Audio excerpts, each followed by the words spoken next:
sat down and she looked super somber, and she just put her hands on our knees and she just said, Marley has a massive tumor and you need to go to an ambulance downtown right now because we're not equipped to Ugh.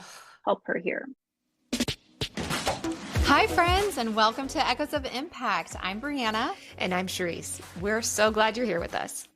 On this podcast, we're dedicated to sharing real stories of how God shows up in life's challenges, how he can grow us, shape us, and use our experiences for something bigger. So if you love Jesus and you want to walk more boldly in your purpose, you're in the right place. Let's do this. Hello, and welcome to another episode of Echoes of Impact. I'm Briana. And I'm Charisse. And as always, we're so happy to be here with you today. It is one of my favorite things of the week. I look forward to it. I just love having these conversations with real women just like you. And above all else, just like hearing how God works in people's story. And a lot of things, it can be hard in the moment to really see God in it and really see like what he's doing or understand even what he's doing. And so it can be really helpful to hear that through other people's stories. We're hearing the consistency of God and where God has shown up for other people. And if he shows up for other people in certain ways, then he can do that for you too. And so today's story is not going to be an exception to that. I'm very excited for our guest today. Her name is Nikki Moore.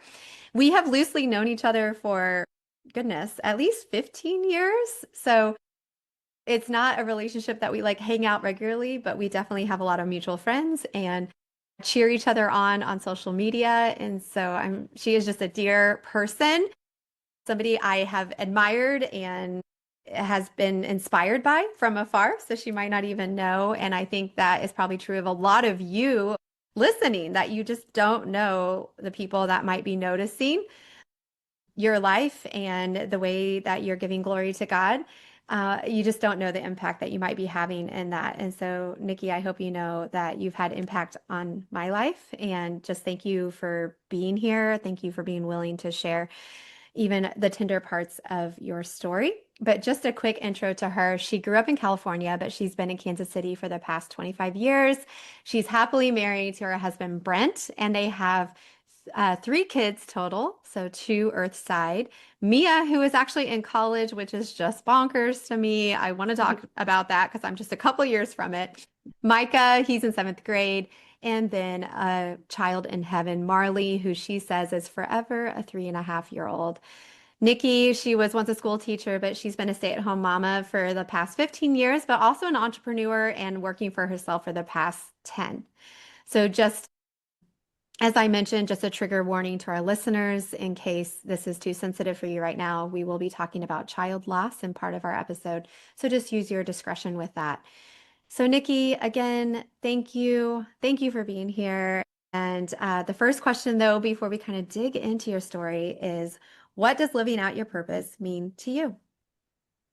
Thanks for having me. I feel very honored and not qualified to be sharing, but I love talking just about our life and everything we've learned in the process. But at this stage of life, I feel like my purpose and just finding balance between a healthy marriage, raising a teenage boy, which is not for the faint of heart, having a young adult who is in college. And my hope for them is just that they just love Jesus, because if they love Jesus, then I feel like everything's else is gonna fall into place. And so, and then also just helping other women as they are trying to grow businesses and find their purpose and how that they can work around their family and what matters the most to them. So every life or every stage of life brings different, things. But right now I feel like that's kind of where I'm at. So, Yeah. and if I'm looking down, I wrote things down because I'm like, well, forget.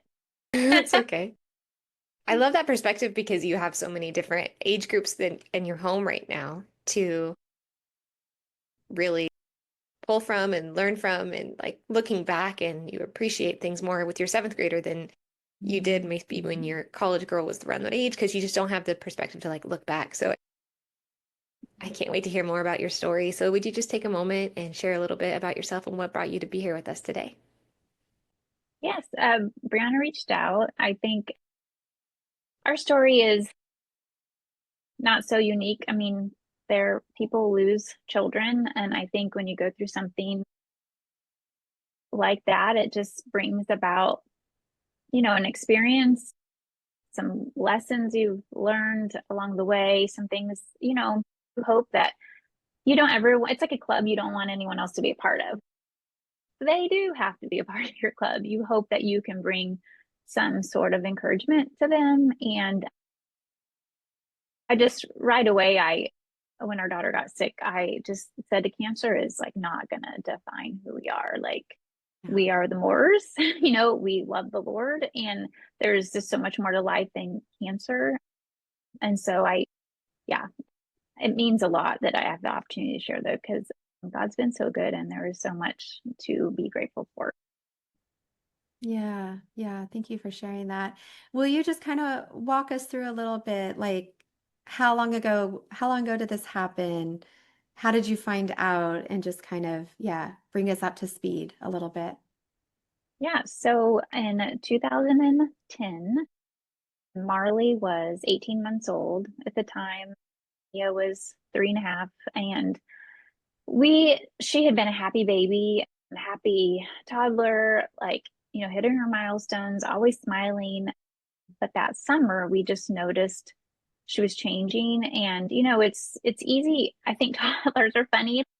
So they could Yeah, be getting their molars. I mean, maybe it's a growth spurt. Like maybe totally. there's an Yeah, aversion to food. I mean, or an allergy. What I mean, we're thinking all these very benign things, of course. right. But it was just looking back, it was just this slow, over a month or so time, just this slow um decline in her mood. She was wanting to sleep a lot. She had some random vomiting, but it was like once every like 3 weeks. It wasn't, I mean, it was just Oh, weird. So we took her in for we took her in for like a sick visit. We're like, something's weird. Like she's not happy, she's crabby, she's wanting to sleep a lot. And, at the sick visit, there was nothing to look at her and say, oh, something's weird. But they ordered all kinds of blood work. It took like 5 or so days to get it all back, and it all came back normal, oh, which makes sense with what we later found out. But she had her 18th month visit scheduled like a couple of days later with our own doctor who we know pretty well. And we're like, okay, well, we're going to see Scott in a couple of days. So we'll just go from there. And, but within those couple of days, she like really, really declined. She wasn't oh wanting to eat. goodness. She wasn't wanting to walk. She wasn't wanting to eat. She was sleeping all the time. Like in hindsight, I'm like, I should have gone to the ER. But, we just were Yeah, like, well, we're going to see the doctor, whatever. yeah. So, but within a couple of minutes of her well child visit, our Dr. Scott Rogers, he's like, we knew him loosely from church, but we had seen him since Mia was little. It's like he knew us, but we like took in a typed list of all our concerns because we're like, something is really wrong. Like this is Yeah. weird. And he listened, and he's a great guy. And but I think the thing that really stuck out to him was, at your well child visit, they measure your head circumference, and hers was like off the chart. But that happened over time. Like we couldn't see it, I mean, happening. But Mm, he was like, I'm gonna send you to Children's Mercy right away, and you need to, go home and grab a bag. Like you might be there a couple days, but like you just need to go. And so within, 2 hours, we were at Children's Mercy, and right away they did a CT scan, and he sent us out south. If you're from Kansas City, there's the Children's yeah. Mercy South. Yeah. He's like, it's less chaotic down there. There's not as many, students and residents and all the Mm, things. And so it's easy to get in and out or down there. But we were put in a room, and I mean, within like 15 minutes of doing her scan, the doctor came in, and we were like, oh, that's really fast, you know? And yeah. she sat down, and she looked super somber, and she just put her hands on our knees, and she just said, Marley has a massive tumor, and you need to go to an ambulance downtown right now because we're not equipped to Oh, help her here. So it just was this wild, series of events after that. But that's how we found out. And, you never know, like walking through trauma, like how you're going to react or how you're going to feel, what are you going to Right. say, what are you going to do. Right. I tend to just go into like this mode, and Brent's very quiet, or like, like kind of deer in headlights. I mean, I was getting ready to go back to work. It was August. I mean, for one, the first thing I did was call my school secretary. It's like, I'm not gonna be able to come back to work. And she's like, why are you calling me? So, I mean, it's just funny, the things that you think are important at the moment. I'm like, Yeah. it's just, you just never know how you're going to respond in those crazy life-changing moments. You know what I mean? So we were downtown. We got straight up to the back then the floor where they take care of, like, neuro kids, and the neurosurgeon was waiting for us when we got there. And I just remember thinking, Oh, this is not a good sign. Like, when the surgeon beats you to the hospital room, yeah. like, oh my gosh, you know what I mean? Yeah. We had a very interesting encounter with him. He ended up becoming one of our favorite people, but they're a little funny bedside manner. So anyways, but she had surgery within a couple of hours she had a ton of Whoa. cerebral spinal fluid on her brain. It was trapped. And that was really what was causing her to want to sleep all the time. It was like having a Yeah. migraine. So she had her first surgery that night. And then that Within was a hours Friday. of you finding out. Yes. Just So boom. yeah. Wow. So she had a external drain put in to just try to drain as much fluid off of her brain as possible. So it's just, she loved to twirl her hair like with her right hand. Like that was kind of like her comfort. Oh. And they were like, she can't touch this. And I was like, well, how's she gonna twirl her hair? And like, it's like the things you Oh. think about, you know what I mean? It's just so funny. So anyways, that was a Friday. The next day, just due to her scans, we were told it was most likely cancerous. They can't confirm it until you get a pathology report, but just by the look and the size and the shape and all the things, I mean, I had a feeling. So it was just like, but that was devastating news, obviously, to hear. The neurosurgeon told me like I was alone. Like Brent had gone down to the cafeteria with his parents to grab some breakfast, and I was like, I don't want to be told anything without Brent here. And he's like, well, let me just show you these images. And then he ended up telling me, and I was like, Oh. okay, that's not how I want to find out. Oh. Yeah. So again, we just had some interesting, things like that. But you Oh. learn a lot how to advocate for yourself. Mm-hmm. So anyways, she was in the intensive care unit, which, at Children's Mercy, you have to share a room with other people. And like you're going through the most traumatic moment of your life, and you're having to share a room with another family who's also having it was just really not Wild. fun. Yeah, the PICU was really not a wonderful place to be. They take great care of you. But so then on the following Monday, so 3 days later, so she had her first big surgery, and they tried to remove as much of the tumor that they could, but it was resting on her brainstem. So, you can't remove all of it. So it was just this long journey. We were in the hospital for 2 months. It was just one problem after another. Her kind of tumor, if you can remove it, then it's like, great, you're done, you're cancer free. But hers was in the worst location possible. So they Mm. told us right away, they're like, chemo is really the only thing we can try to do, but it's not going to cure it. Will only slow it down. She was so little, radiation also works for this kind of tumor, but again, because of where it was located, like any kind of radiation on such a small, fresh baby brain, I mean, she would be a vegetable. So Yeah. we knew like logically, like this wasn't good. Like you know, Yeah. her prognosis, I mean, it's, except for, of course, a miracle. Like I really had in my gut, like knew day one, like this wasn't going to end the way maybe we had hoped. Mm. I think one of the most devastating things, well, obviously that's devastating, but the night after her stroke, or excuse me, the night after her major surgery, she suffered a massive stroke. And when you sign waivers for surgeries, like there's all of these side effects at the bottom, like possible, all of these things. And that literally stroke was like the last one on the list of possible concerns. But we saw it happening, and there's nothing you can do to stop it from happening. And it was just so, I mean, talk about like being kicked when you're already down, I'm like, not only is she now having to, fight cancer, she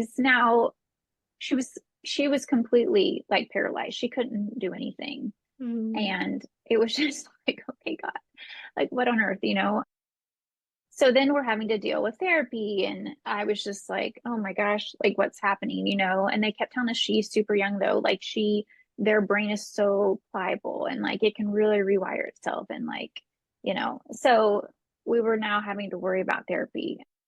It was crazy, but fast forward, she overcame a lot. And so her quality of life ended up being so much better than we had really imagined in those first early days. But the 2 months hospital stay, everything that could have gone wrong did. It was a long few months.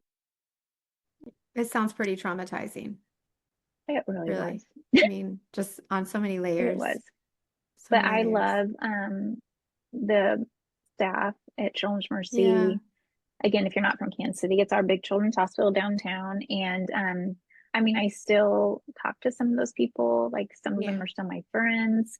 We were cared for and loved so well. And I had really thought to stay. We were on what was called 2 Henson at the time. And it's a lot of kids that have any kind of brain or like, neurotrauma go there after surgery. It's like a step down unit from the PICU. And we got to be so comfortable there.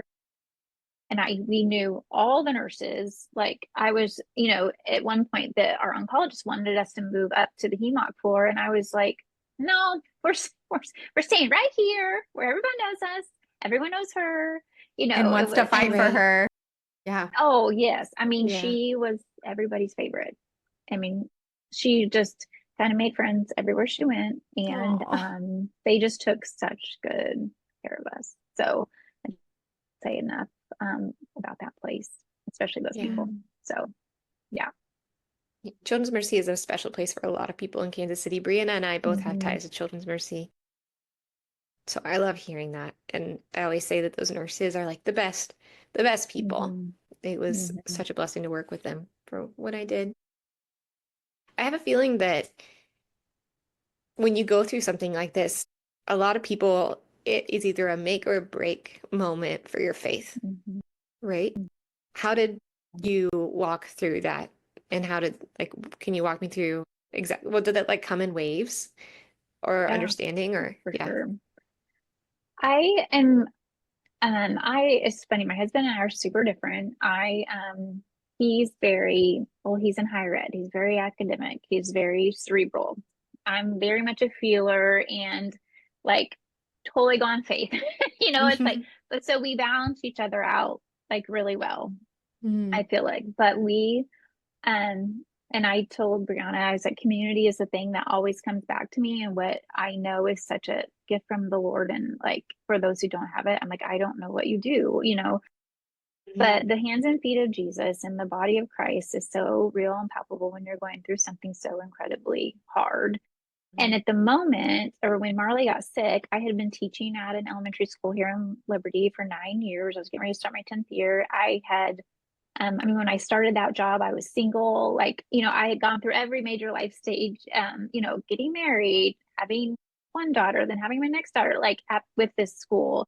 And those people just loved us so incredibly well. Like we were attending a church and Brent was in the middle of his PhD program. We were not like super involved at that point.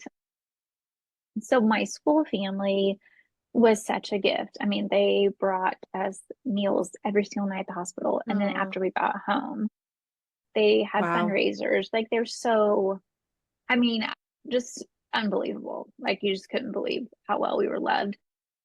But then our church family, even though we weren't super involved, they really just came alongside of us. And I can just remember just the pastors coming and seeing us and praying with us, just like loving us so incredibly well. But I just don't know what people, if they don't have that, like how they make it through. I don't know how you make it through Yeah. emotionally. I don't know how physically, like, I mean, all the people they were running, Mia to preschool, and I mean, doing all of that. I mean, those kinds of things. But when you don't have the body of Christ, it's so incredibly hard. But I think for me, it was just kind of this, I kind of just had this steady, like, I know God is good.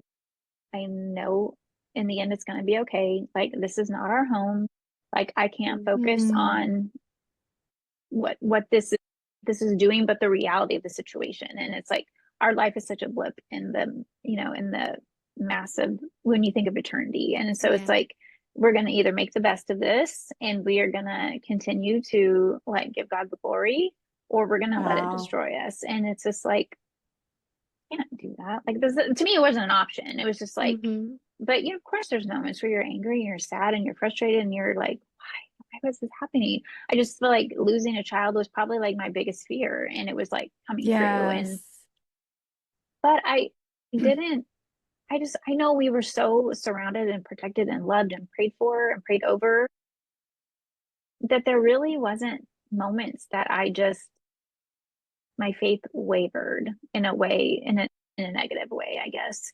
I mean, sure, there are moments of doubt and confusion and fear and sadness and anger, but it wasn't, I never once was just like angry at God.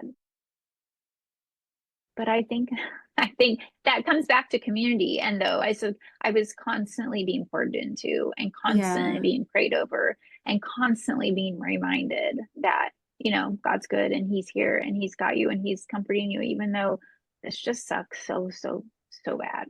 Hmm. Yeah. I'm not really sure if I answered Oh. the question. Yeah. And I like that you were honest. You said you didn't have a moment necessarily that you were blaming God or super angry, but you did Mhm. have moments that you were honest. And I think that there's a lot of Christians out there that might feel guilty, being like, why God, or that confusion, Mhm. or even that frustration, but that God can handle it. Like he Mhm. sees our Yeah. hearts, like, and Yeah. he's like probably even more crushed than you guys were, right? Right. That's not how he intended this life to be. And so I appreciate that you're able to like take some of that frustration and confusion to him. And I love, how you saw him working in your guys' life through community. I'm curious if there were even like smaller moments that you felt like God was showing you, I'm right here. I love Mhm. Marley. I care about this. Like, is there anything that comes to mind for just seeing God working in the small ways throughout that time? Oh, I could think of a lot of ways. I think one of the pivotal moments was about 5 or so months after she was diagnosed. Our pastor called our house. We had landlines back then, and like Oh, yeah. he was like, "Hey, is Brent home?" And I was like, "No," but I was like, "What's up?" And he's like, "Well, I wanted to tell you guys about this small group that's being started." And I just, in my back of my mind, I'm like, okay, like we really had time for that. You know what I mean? Brent was working full time. He was in the middle of writing his dissertation. Like, he was so busy and Wow. stressed out. I mean, I wasn't working. I was on a leave of absence, but I was caring for Marley. And I just remember being like, haha, so funny. Like, we really have time for that. But he was just like, I really want you to think about it because I think it would be so good for you guys. And I remember telling Brent when he got home, and he was like, basically, are you crazy? Like, how would we do that? How do we leave her? She wasn't easy to care for. You know, um, she wasn't really eating food. She was being fed through like, a feeding tube, through like what you call a Mickey button or a G tube. Hmm. She had to have medicine at a certain time of night. And if she didn't, she would like pee out because she had kidney issues. I mean, there was just so many things that were like, he Mm. was like, how are we going to do this? I was like, I don't know, but I really feel like we need to try to figure it out because I need people like, and I need community. And I just feel like if our pastor is encouraging us to do this, like we really should probably at least try it. And Mm. funny enough, our pastor and his wife were helping start this new small group, and it was being co-led by Scott, our pediatrician, and his wife. So we already knew them, and I'm like, this is so weird, and we really didn't know many other, I don't know if we knew actually anybody else in the small group, but we showed up that first night, and I can remember, and Brent's an introvert. I'm an extrovert to like the 10th degree. And so I was so excited. I mean, scared to leave Marley, but I was like, I need Yeah. this. And I just remember walking in their home, and like all of these people that I didn't know, but they were so warm and kind. And that group of people ended up being, I mean, I don't know how I would have got through the next like 2 years without them. And to this Wow. day, I mean, some of them are my very best friends. And I just thank the Lord for Kim, our pastor, having the foresight, or the, being prompted by the Holy Spirit to bring us into that. Right. It would have been very easy for him to be like, well, Nikki, have way too much going on. Like, they really don't need to be making time for a small group.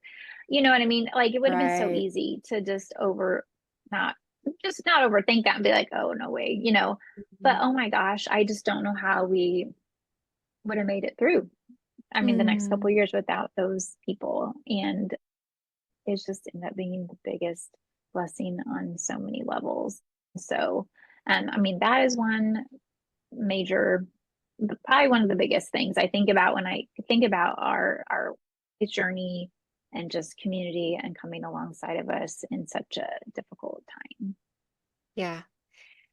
I think that it just goes to show that a personal invitation goes way farther than a lot of people think. Mhm. Like, churches will Mhm. have those small group fairs, like, come on, come sign up for a small group. Yeah. But like an actual invitation where you call someone on the phone and you're like, hey, I think it would be really Mhm. good for you, goes so much farther. Oh, And yeah. I love that he was able to reach out to you and do that.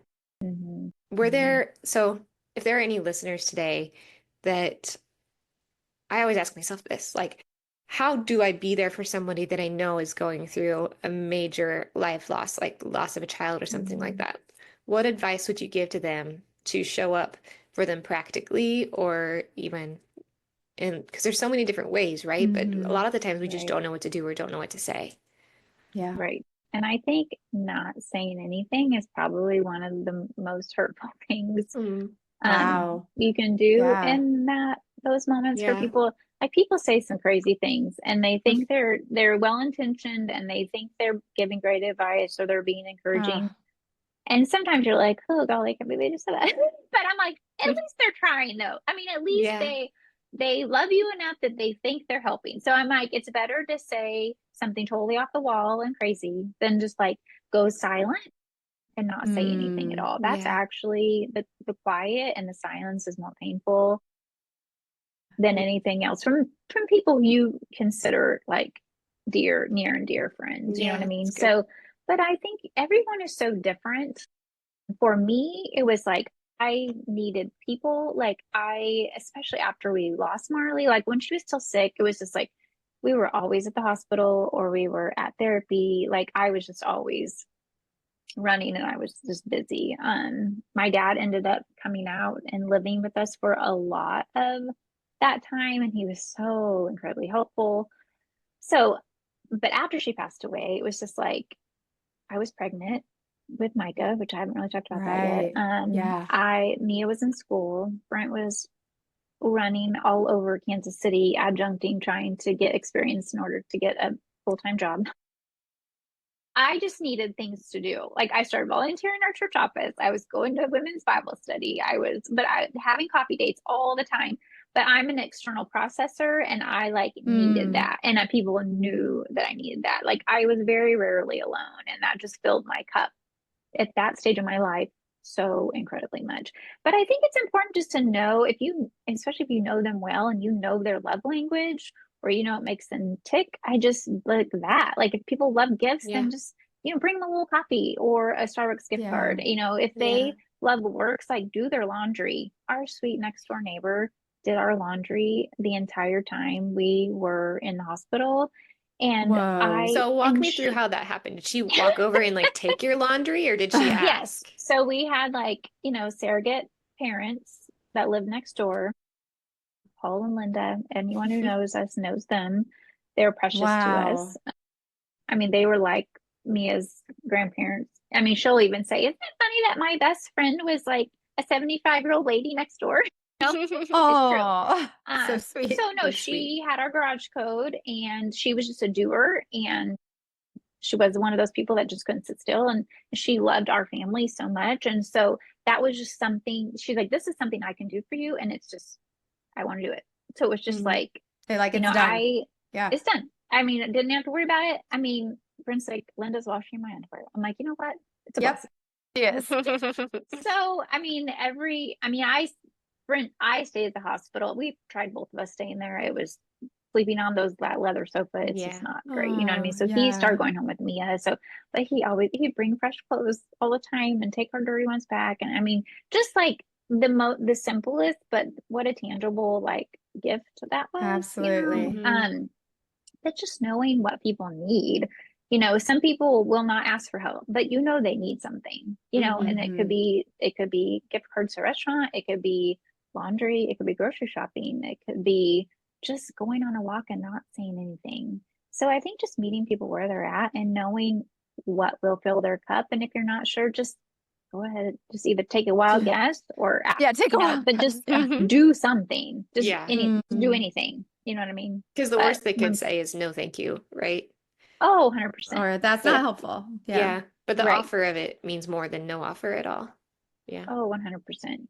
We had people mowing our lawn because it was summertime. And then in the fall, we had massive trees. We lived in an older home. So we had people come and rake for us. I mean, it was just like there were so many things that you can do without even needing to be told or asked. We just got to look and see, figure it out, Mm. if you Yeah. don't know the people well enough. But if they're Right. one of your dear Yeah. friends, just do anything. Do what you know is going to fill their cup. I Mhm. like the night of Marley's visitation. And Mhm. then the next day was her funeral. My sweet friends, Natalie and Becky, came over and they like did my makeup and did my hair for me. I was Oh. 5 months pregnant and not feeling great and grieving and like That's really just like sweet. sweet. It was just like so, and they knew I would care. Yeah. So like I wasn't the type to just go out looking like, whatever. So, I mean, just for them to come over and just help me feel like I looked, decent for it Yeah. was a big deal. It was a big deal. A lot of eyes on me. I was just like I wanted to feel Uh, put together. I mean, that sounds kind of crazy, but they knew me and they knew that I would love that. And it was just, I mean, that was so sweet and easy for them though to do. And so mhm. just the littlest ways you can help people and meet them where they're at. Yeah. So It makes me just think of the body of Christ and how when we all show up and do a small part, it adds mhm. up. Because some Oh people would yeah. be like, gosh, I don't know what to do. And so sometimes overwhelm causes shutdown, like you mentioned, Oh like yeah. not doing anything, right? Or, Mhm. oh, that wouldn't really help. I feel almost like petty, like sending the gift card. Is that personable enough? And it's like, no, it's all together adds up to really big things. So just for your neighbor to be Mhm. like, you know what? I'm gonna take laundry. Like I Hmm. call that, you know? And then it's like, you Yeah. know what? I'm calling raking leaves. Okay. I'm driving, Mia to school and back.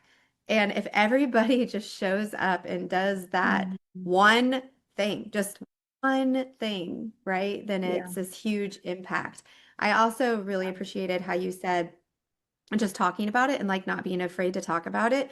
I have a girlfriend who lost a son to trisomy, and Mhm. I would bring it up on purpose when I was around her. And she thanked me one time and she said, I just want people to not be afraid to say his name.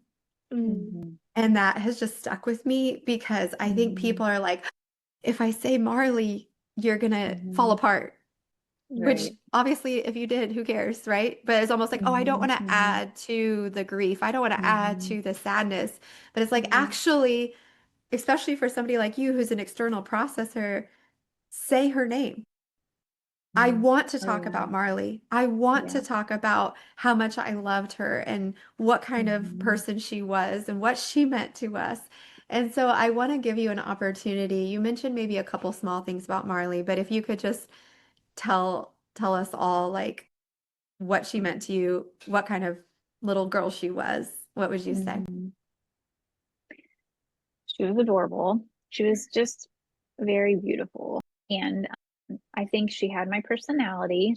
Could be Mhm. sassy, but funny, but she was very charming and she just lit up a room. And I mean, this was before she got sick and this was after. And then, I mean, it was like she was a celebrity everywhere we went. So whether it was, Mm. the Hemont Clinic at Charles Mercy or the Rehab Institute where she did her therapy, which it's called something different now, but I can't say enough about that place. Or if it was at our church. I mean, everywhere she went, people were so excited to see her. And she, her right side was pretty damaged from her stroke. So her left hand, she'd be like, hi, hi. And she couldn't talk a lot. I mean, she really lost a lot with her stroke, but she could Mm. smile and she just loved people. And she just really lit up a room. And I love hearing the stories that people will share with me, you know, how that she made them feel. But she was she was spicy, but I think that really helped when she was trying to gain back a lot of her mobility and her function after her stroke. She would let you know if she didn't like something a lot, and I just think about those sweet ladies at therapy. She did PT and OT and speech, and I mean I love those ladies so much. I could get teary, but I think about the quality of life they gave her back. She lived 27 months after she was diagnosed. So 27 months That's it's a a long long time. time. I mean, she Yeah. learned to walk again. She never fully like eating was just, I mean, she could eat a little bit, but it was, but she could talk some. I mean, when after her stroke, she couldn't hold her head up. So to see Hmm. her like 6 months later walking again, I thought was such a miracle. But like to give her that independence and like, but I just think about the way like they pushed her really hard, but Hmm. they gave her such a gift back, and her quality of life was Yeah. so much better because of them. But she she was just a little fighter. But it's just like had she not been, who knows how much she could have gotten back and how her quality of life could have improved. You know what I mean? But she loved men. It's just so funny. Like she just had this little look about her. It was so funny. She was very close with my brother, especially. But it's just so funny. Like our friends, John and Becky, she Becky always say she loved John so much more than me. And I'm like, she was like the baby whisperer. And so it's just really funny. Like she was a hoot. She was sassy and funny, but so sweet. So sweet and I spicy, I love guess that. you I could love say. that. Yes. What ways do you remember her now? Are there any special ways or special things Mm, that you guys do to like honor her life and her memory? that's a great question. Um, we are not big cemetery fans. I really thought that's what you were supposed to do. The first couple of years, I thought, on her birthday, on the anniversary of her death, like these are the things you're supposed to do. And the Hmm. family hates it. And so Hmm. it took me a few years to like come to that, like accept that. I honestly was like, I'm not a good mom if I don't. But then it's just like Nikki, like she's not there. You know Yeah. what I mean? Yeah. Like Yeah. that's not her. Like, and honestly, I don't love it. So we have not been there in years, and I hate even Yeah. like part of it is like, oh my gosh, I'm such a bad mom. But No. No, I not at all. No. Grieve how just you not my want to. favorite. Remember Yeah. her how you want to. Yeah. Yeah. So we always have a family dinner. We go out to dinner on her death anniversary, which is Hmm. October 11th. Mhm. So we always do that. Mia happened to be home for fall break last year, and so Oh, we were wow. able to still do that together, which I thought that wouldn't happen. It used to always be a really sad occasion, and it never ended well. And it was like, Yeah. I like to talk about all my feelings, even though Brent's counselor and has a PhD in psychology, he really doesn't. Like Yeah. And Mia doesn't like to, nope. So it just ended up being, I wanted to like have these sweet moments. I wanted to, relive everything, and it, nope. So I've just come to realize that we all grieve differently, Mm-hmm. and it's okay. And I think it's been long enough now that we can celebrate her and talk about the sweet times, Yeah. and it just not be this like emotional disaster. And so, and it is interesting with Micah, I never knew her. So and 13-year-old boys are really funny and they say the really weird things. But I can even remember when he was younger, he'd be like, I didn't even know her. Like, this is so weird. Oh, But I'm like, it's true, buddy. I mean, like, it really stinks. Like, you didn't ever get to know your sister. But they Yeah. are so alike. Like, I guarantee you, I would have been in big trouble. Like, they are identical. It's hilarious. Kind of sounding funny. Not really, but Oh, he's funny. So those are some things that we do that but we love to just, I mean, she still has us stocking up at Christmas, and we mm-hmm. celebrate her birthday in January, usually bake a cake or do something, but October 11th is the day that we really, I think, probably focus on her the most. So This is so wild and how God works because here we are recording in September, but talking about this episode going live right around that I day. know, I was thinking that when you said that. yeah. October, That's it's not like on accident. yeah. Yeah, not wild. So it'll be God, 14. yeah. Wow, Yeah, 14 years. yeah. Yeah. God is in the Like, details. It's wild. it's true. I want to ask about Micah. You mentioned being pregnant before Marley passed, right? You didn't Mhm. have him until, wait, did you have him So before she she passed passed? away no, so he was Okay. born the March after. So she passed away Okay. in October of 2011. Yeah. He was born March 2012. So we, so in July, things were not, she was not doing well. And, like we'd been told for a while, like things are not great. Like we were really out of chemo options. Yeah. So even though she was kind of like acting okay, like her MRIs were telling us things were not great. So it was July of 2011. And I was 34 and obviously in the thick of the hardest season of my life. And we were at VBS. And I remember telling two friends, I'm like, my period's late and I'm sure I'm not pregnant. There's no way. But Mhm. I took a test and there was like the famous little line. And they looked at me and Oh, they were like, you're pregnant. I'm like, no. Because with the girls, it was like one of those, like the minute I peed on the stick, it was like the line popped bright up. You know pink. what I mean? Yeah. Yeah. So I was like, no. And then I was like, oh my gosh. Then like panic set in and they just looked at me Oh, like, so that night, so at this point, my brother was actually living with us. He had moved from California, and we were sitting on the couch watching TV. Like the girls were already in bed, and I was like, I think I'm gonna go up and take a pregnancy test. I hadn't even told Brent. I mean, they just gosh. looked at me like they're like looked at me like, and Brandon's like, why are you sharing this in front of me? And I'm like, I'm sure I'm not, but I just want to make sure. And sure enough, I was. And I was just like, oh my gosh.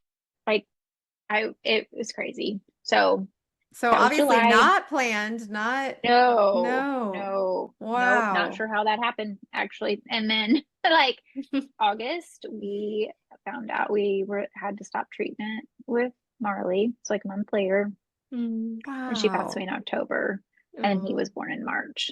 So all of our kids have M names, like we love alliterations around here, I guess. Wasn't really planned. But anyways, we like the name Micah for a boy or a girl actually for Yeah. like a really long time. We didn't know what we were having. We wanted it to be a surprise. We'd always found out with the girls, but we're like, you know what? We need a little excitement in our life and make this fun. So we actually had we knew we had the results in an envelope and we passed them off to my friends Natalie and Becky, and they knew what we were having but we did not. And we after we went to the hospital to have Micah, there was like a nursery remodel going on in the 48 hours that we were at the hospital Oh, I and love did coming you that. home. know? Did you know they were doing that? So no, I knew they were doing that, and they Mhm. knew what the gender was, and so they decorated accordingly. So when we came home, it was like this beautiful nursery that looked like Oh, something out of a magazine. I mean, it was like Which they're those talented were, at, for those that don't know. yes, That's what they're they do. so Yeah. gifted. Yes. Yeah. oh, And I mean, it was just like, I mean, those were those continuous ways that we were just, so our small group did that for us. And Mm. it was just so special. I mean, it was just Mm. beautiful and it was special. And it was Marley's, it was the nursery, it was Marley's room. So to come home and it looked completely different, Wow. like was Oh, just good, you know. And we were so excited. He was a boy. And so we always loved the name Micah. I love, you know, it's a Bible name, it's an M, it just, you know, it wasn't overused. And I've never been into like baby names or meanings. I just don't really care, whatever. Anyways, when we got home though, my sister-in-law is a photographer too. That's probably actually Oh, how I know you. Jenny. Yeah. So anyway, she had framed this, like she had this print made and it was like it said his name and his, you know, weight, there's, you know, weight, you know, length, date of his birth, and then underneath it had a Bible verse and it talked about Micah means a gift from God. And I oh, didn't even know that's what Micah meant, but we had that name picked out anyways. Like from the moment we found out we were pregnant, I was obviously scared, but I was like, so good because he is like giving us this precious gift and like something to live for even more, you know, like when we need it most. And so, you know, it's like easy, like when you're grieving and your heart's just been ripped out of your chest, but like I knew there was a baby growing inside me that I had to take care of it, you know. Wow. I had to take care of myself. And it was just like there was mhm. no other option. Plus Mia Yeah. needed me, Brent needed me. But like I tell Mike all the time, I'm like, buddy, I just feel like you really saved my life. Like you saved my Oh, spirit. You know what I mean? And he is Wow. just such a special gift that we didn't know. I mean, we would have never, you know, tried to have another baby at the time, but he's pretty special. So what a gift he's been. So pretty crazy though. And to think he's 13 now, it's just like he's Wow. already lived 3 times, 4 times longer than a sister. It's just time's wild, you know? yeah, So definitely. yeah, And your oldest daughter is how old right now? she's almost 20. She's almost Wow. 20. Crazy. That's So crazy. she's a sophomore in college. She's just the best. Like, you know, when you go through hard things at young ages, I think it puts a very different perspective on your life and just the way she sees the world. She doesn't really sweat the small stuff. She just sees the bigger picture and she's just wise beyond her Mm. years. So mature. I'm just so proud of her. I mean, I go to her for advice. It's just like I'm pretty sure I wasn't this mature until I was like 35. So I mean, she's my dearest friend and I just love her so much. So her going off to school I was terrified what that was gonna do, but like she's so happy and she's doing so great. So when your kid's happy and they're thriving and you see the Lord working in their life, it's like you can't help but just to be happy right alongside Yeah. them. Of course I miss her so much, but like just to see her so happy and thriving is just like what more could you want, you know? I And thank love the that. Lord for iPhones and FaceTime and Snapchat. I see her face every day. So like so great. But she's awesome. Yeah. I'm curious, just kind of as we wind down, of course, I have so many questions, but I do have a couple more that I really want to ask. One would be, you've mentioned a couple of times that you and your husband are very different personalities, process Mhm. differently, feel feelings differently. I would say as you're, talking about this, I'm like, oh, yep, that is Phil and me. We haven't been through what you have been through, but we've been through, other things and process things differently. And sometimes that can be hard on both ends of, both parties, I guess. And so, obviously a lot of time has passed, but if there is there anything you could say about just maybe learning to, especially after Marley passed and you're both in grief, but like learning to kind of respect where each other is coming from and to be able to turn in towards each other during, that initial time and even today? Mhm. I think we're still learning. And even though it's been Yeah. as long as it has been, we're always growing and learning, and we're always changing. Like who we are today is so different than who we were even 10 years ago or who we were when we met. We've been married for 22 years. So it's crazy. And he will Yeah. say, I'm not speaking for him, but he will say he did not like do the work he needed to do to like get through that. He just kind of went into like work mode. Yeah. Like he only Yeah. took a couple days off. I mean, it was because he was an adjunct. It's like that's all he really could Yeah. do. So that was hard, and Yeah. it was really hard. And Yeah. he started counseling probably about 6 months later, and that was huge. And so he's a professor of counseling, so he knows all of the things. But you can like He, know and not like oh, no, like in 100%. your Mhm. Yeah, heart. Yeah. 100%. Yeah. Yeah. So that was his boss at the time actually told him, like, you really need to be in counseling yourself. So that was a really big deal. And it was a game changer for him. And Mm.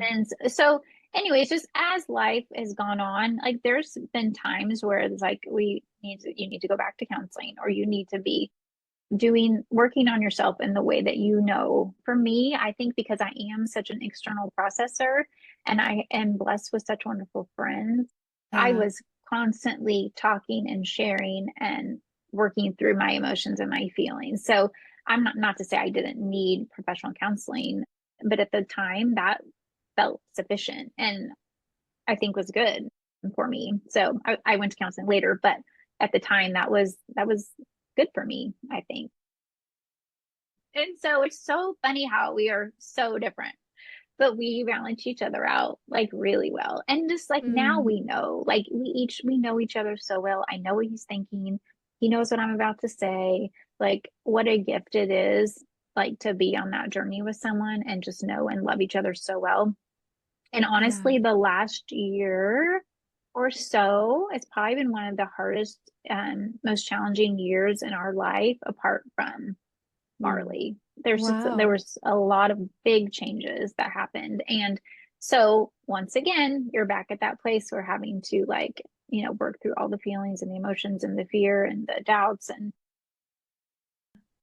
like the Lord's been so good. And the last probably 6 months have been so awesome. But again, it's coming together, it's figuring it out, Yeah. it's loving each other when the other one's struggling. And, when one rises, we were talking Mhm. about that earlier, but it's just like, it's like you take turns kind of like, when he's struggling, I'm going to be the strong one. And when I'm like feeling super low or sad, like he's the one that's going to lift me up. You know what I mean? And like, what a gift when your Yeah. marriage can get to that. And like marriage is hard. Like and anyone who says it's not is a big fat liar. It is. It's two sinners coming together, trying to Mhm. die to Yeah. yourself and your Yeah. own selfish desires and our pride. Like we all think we're right, we know better, all the things, and it's just like the biggest struggle. I think we're human.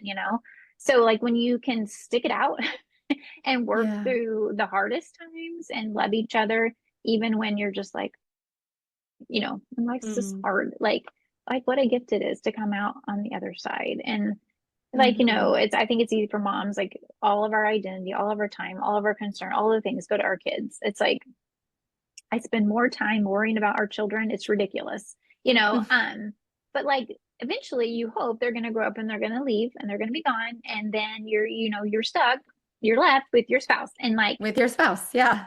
right, like that's it. Mhm. So then Yeah. what? Like, Yeah. if you're not focused Absolutely. on them along the way, you're going to be in big trouble. And it's just like I Yes. haven't been fighting for this marriage for 22 years for then at the end for it to just be like, I mean, it's such a gift, Right. but you have to nurture it. And so, I mean, he is wonderful for anyone who knows him. Like he knows. I mean, he is so patient and kind and great.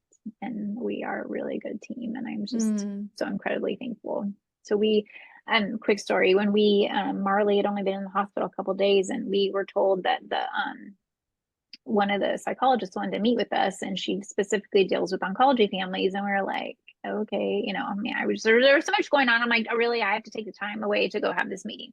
But it was good. And she wasn't a believer. And so I could tell she was coming from a different, set of beliefs or whatever. And Perspective. yes. Hmm. But she looked us square in the eyes and she said, how's your marriage? And I'm thinking, lady, my marriage is the last thing I'm worried about at this moment in time, And we Yeah. kind of looked at each other and she goes, no, I'm serious. Like, how's your marriage? And we were like, well, it's fine, I guess. Like, it's been better. Like, things are crazy.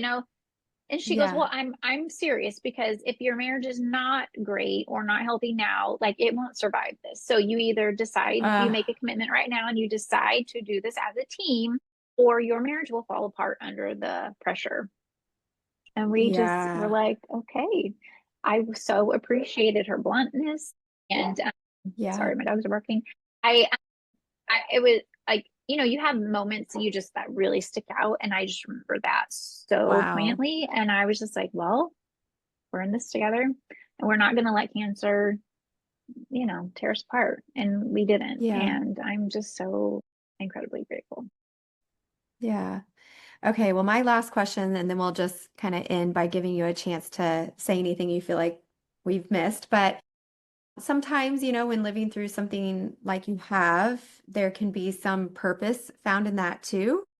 And it might not look like literally helping families that have a kid with a cancer diagnosis. It doesn't have to be completely, parallel, but I'm just curious if, you feel like you've had the opportunity to pour into either a friend or somebody or help in some way, even if it wasn't as drastic because you have the perspective that you do. Really great question. I feel like my role as mom, and the years you get to actively parent is actually really short if you are blessed to live a long Yeah. life.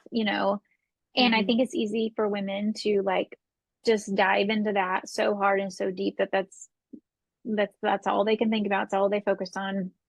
And that's wonderful and it's good. I was like, but there comes a time where that isn't going to be the most important role that you have. And so for me, I feel like so much time was taken from us, between the years of her being sick, then just losing her life. And then I feel like the years she was sick, I lost all that time with Mia. I mean, it's such a blur. Like I don't remember much. So I just kept thinking about the time that was stolen. How can I'm never going to get that time back, but I can make the most of the time that I do have. So my decision to not go back to teaching was a very easy one. I really loved teaching before I had children. After I had kids, it was so hard. Some people are really wonderful at multitasking and like juggling all the balls. I was terrible at it. So I was like, I can't do that. Like, I'm not Hmm. going to do that if we can help it. And we survived on pennies for a long time. And then I started working from home after a few years. And that ended up being the biggest blessing because life's expensive and, having an income is important. At the time, I was like, oh, if we could just pay for preschool, that would be so great. But life's a lot more than that. And so my purpose though was always just being a present, loving mother and just trying to raise good humans who love Jesus. And then, as they got older and as they started to go to school, I could pour into other women. And it mostly at the time really looked like pouring into women into my business. Is being moms are hard. I mean, being a mom is hard. Being a working mom is really hard. If Yes. you can be the kind of mom you want on your own terms, like that is a huge gift. Some people Hmm. want the career and like that's what they want. And I mean, that's great. Like to each their own. But if you are the type of mom who wants flexibility, wants a little bit of freedom, but wants to still be mom, be number one, like I love helping women do that. So that really kind of became my purpose. And it was important for me to have something besides being mom too, because I am such an Yeah. Yeah. I feel that. especially like me was at school and I was home with this toddler and I'm like, oh my gosh, there's nobody to talk to. You know what I mean? So I needed something. And so, but I love being a mom. Like I really do. And even when I was growing up, I remember just thinking like, there's nothing more than I want than to be a mom. And it's like, it is Yeah. such a gift and it brings so much joy, but also frustration. Teenagers, Yeah. whew, they're funny. So, but right now in my life, that's just, I love just focusing on my children. And that really feels like my biggest purpose because that time is so small. So like pouring Mhm. into them as much as you Yeah. can when you can. And you know, hopefully you launch them out into this crazy world and they're ready for it, you know? Yeah. I appreciate that. I think my husband and I were like, somebody has to be like available or flexible, really, too, is our bigger thing was somebody has to Hmm. be flexible for when kids are sick or school's Mhm. out. So I've been an entrepreneur like you as well. You do is Shackley, is that right? Hmm. Yes. Yeah. Yeah, so Shackley is a health and wellness company that's been around for almost 70 years. I just became a part of this company a little over a year ago after I lost a business, which was very, very hard. After building something up and for a long time and it kind of being taken away from you, you're like, that was hard. It's Yeah. really hard. So again, I love flexibility more than anything at this stage of my life. I don't want anyone telling me where and when I need to be. I'm kind of like I'm the selfish like same. that. So I'm like, no, thank you. So I decided to join this company and for a lot of reasons, but I love I want to age well. I want to feel well. I want to be the active grandma someday who is chasing their grandkids around, you know. I'm at this stage of my life I feel like I'm thinking about those things, but I'm getting close Yeah. to 50. So it's like very much thinking about all that. So I love this company because that is the whole goal. The whole goal is to age and feel and look, you know, do it well. And so it's just super clean, beyond organic products that are going to help people feel and look and age well. So it's great. I love it. I can tell you're Yes. passionate about it, and that is beautiful. Well, Thank as we you. just kind of close down here, is there anything that just has been burning on your heart or something maybe God has been teaching you even just more recently that you would want to kind of leave our listeners with? I just want to encourage people to be in community. I think it's so easy Yeah, in our society, probably in America especially, to just, you know, go on your own, be on your own, do it all yourself, think you can do it, you know, all the right. like you can't. It's not possible to do it all on your own. We're not meant to be on an island, you know, we're meant to be in Right. community. And just that is such a gift. And if that's something that you struggle to find, like just keep looking. Like it Yeah. is so important. And life is just, it's hard, no matter what. And you're going to go through seasons that are definitely harder than others, but Hmm. you can go through those seasons a lot more gently, I guess, when you Yeah. are surrounded by people who love you really, really well. So that would be my biggest encouragement. I think that's great. And yeah, even if you're not an extrovert, because there might be people Hmm. listening like, well, I'm just introverted. Hmm. I think you don't really realize how much you need community until you need it. For some 100%. people, right? And so Brent would say that. don't wait until that that I don't know, dire thing that happens in your life and then you're like, "Oh, now where's my community?" So even if Hmm. that looks, it can be a small community. You can have Yep. less friends and it be very intentional even if Right. you're an introvert. So I think that's a really Hmm. really valid point.